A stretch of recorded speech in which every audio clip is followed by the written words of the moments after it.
Hey allihopa, hi everyone and welcome to another video from Say It In Swedish. I'm your host, Joachim, in a new space because I rearranged my living room. So in that corner I have a studio slash office space, very crammed, but nevertheless it's nice.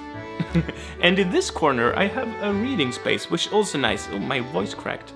It's like I'm 14 again. And today we're gonna talk about the V2 word order in Swedish, which means that the verb should come in second place in a sentence. However, it does not mean that it has to be the second word. So we need to talk a little bit about this and clarify it a little bit. But before we start, I wanted to remind you of sayitinswedish.com, where I've got free vocabulary lists and lessons for you and other nice stuff for learning Swedish. And if you want to support what I do on this channel and on my site, please consider becoming a patron member.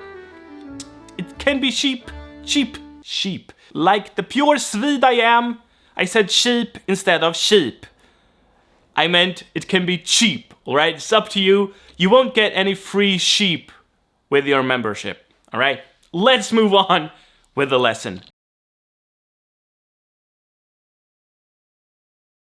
Basically, all Germanic languages have this V2 word order, which means that the verb comes in second place. However, English does not, and other languages don't as well.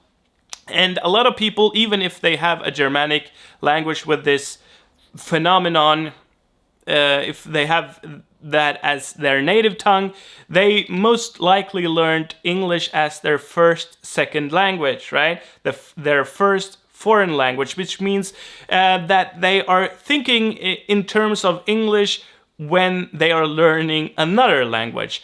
And that's a problem in this case, because even if they have this feature in their language, they will do this wrong.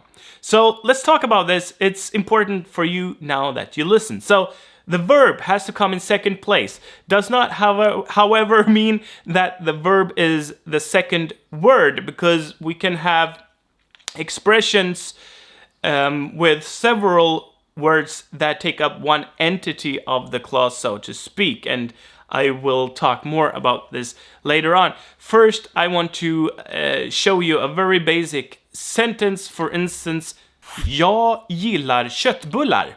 Jag gillar köttbullar. I like meatballs.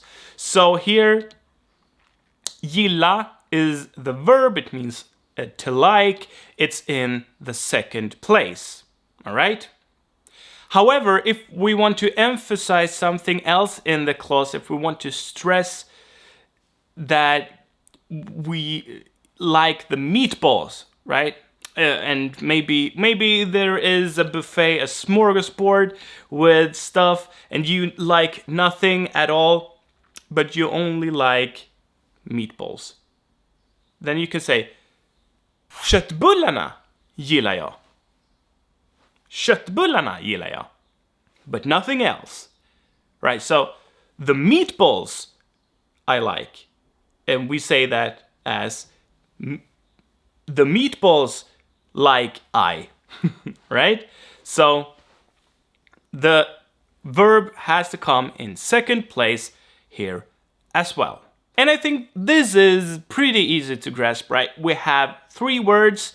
Just the subject, we have the verb, and we have the object. And you can emphasize either the object, or you can have the subject in the beginning and have a neutral sentence, or you can emphasize the subject with more intensity. So if you want to stress that, you can say, jag gillar köttbullar. Well, you have more intensity there. But let's leave that, and let's move on to a more advanced sentence. For instance, jag gick på bio igår. Jag gick på bio igår.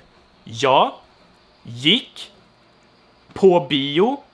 And you just need to know here that to the cinema, I need to speak louder now.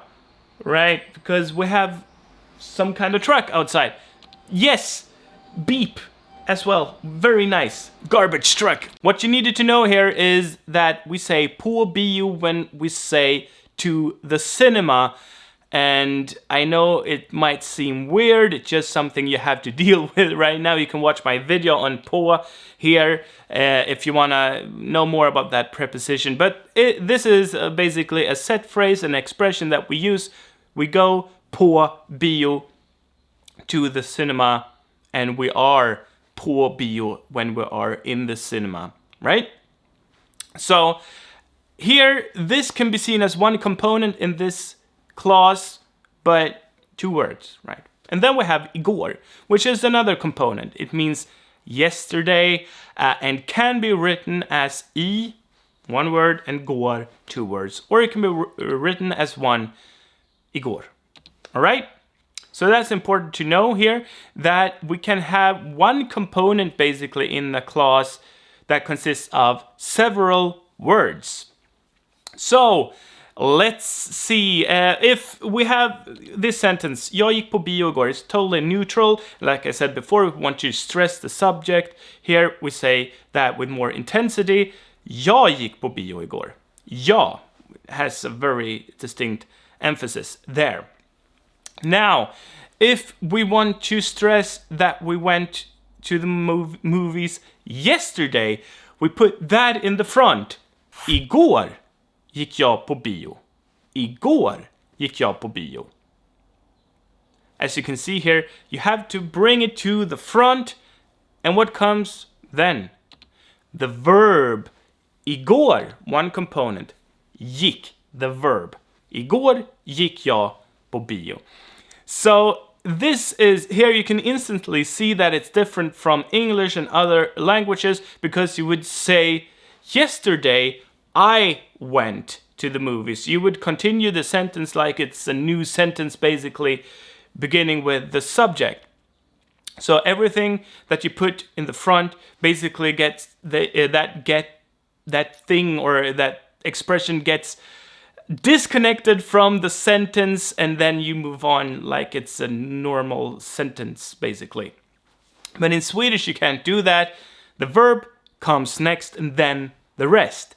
So, as you can see, the subject moves places, basically, and has to come after the verb in this case. So, igår gick jag på bio. Igår gick jag på bio. You could also say på bio gick jag igår. It's a little bit weird. I'm sure there are cases where you would maybe talk like this when you are maybe questioned, or someone asks you where you went, and you want to emphasize that you went to the movies. It's a bit weird to say it like this. However, I just want to show you anyway that you have the two words here, på and bio, but they come in the front because you want to stress those. På bio gick jag igår. And nowhere else. Babe, it's not what you think. It's not what you think. It's not what it looks like. I didn't go to that girl. I didn't go to the bar with my buddies. I just went to the movies alone to see that very nice artsy movie. So you can answer here. På bio gick jag igår. På bio, ingen annanstans. På bio gick jag igår. All right? So you emphasize that you went to the movies. And as you can see here, we have two words in the beginning of the sentence. Not only one word, but it can be seen as one component, if you get what I mean here. So the verb is here in third place. It's the third word, but it's in second place when it comes to features of the sentence, so to speak. På bio has to be one thing. All right? Now, as a little bonus, I wanted to teach you how to put the verb in first place. Boom! Weird, right? Because the verb has to come in second place, but you can emphasize the verb, or the action rather, by putting the verb and whatever it is an action for in first place. So several words, right? Not only the verb, but you have to put the object or the indirect object or the direction or whatever. You have to put all this boom, in first place. So what comes in second place? The verb göra. This is a bit of a weird sentence structure, but it does exist, and we do it, or we say it sometimes. I don't think it's that super duper common, but it exists. So if you see it, if you come across it, you know now why it's weird. So let's take jag gillar köttbullar and put gillar in the first place. But you then also have to put köttbullar in the first place, because gilla köttbullar is the action of the sentence.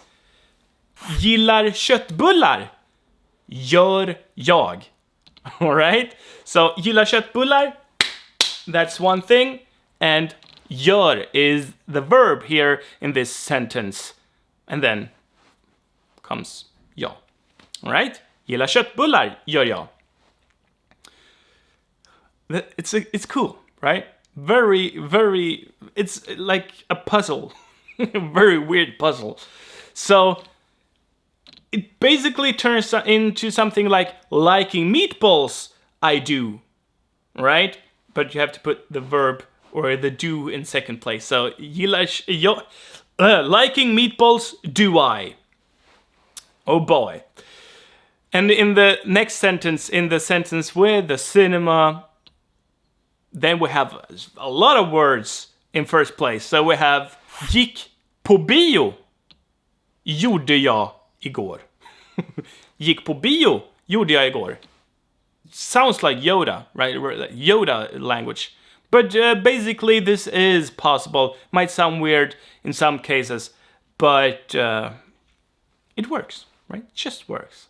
Alright, that was it for this video today. I hope it wasn't too confusing with the weird examples, but they are possible, so it's good for you to know about them, but you will most likely not need to construct them on your own, at least not on a beginner level. So it's all good. The takeaway for you here is to use the verb in second place, and that you know that second place doesn't mean second word, it means second place. So if you have a time förra veckan or för 3 veckor sedan, 3 weeks ago, that's one component. För 3 veckor sedan gick jag ut. 3 weeks ago I went outside. And here in English you have I went outside, but in Swedish it's went I outside. För 3 veckor sedan gick jag ut. Right? If you want to learn more Swedish, you can do that on sayitinswedish.com for free, and you can also unlock some extra stuff and support me if you become a Patreon member. And if you want to talk to me and other fans, learners and viewers, you can do that on the Discord server. All the links are in the description down below, together with my social media, and we will see each other in the next video. Ha det bra, puss och kram, hej! Okej. Hey, I think, babe, it's not what you think. I didn't go through that, girl. Jag kan inte prata engelska längre. It is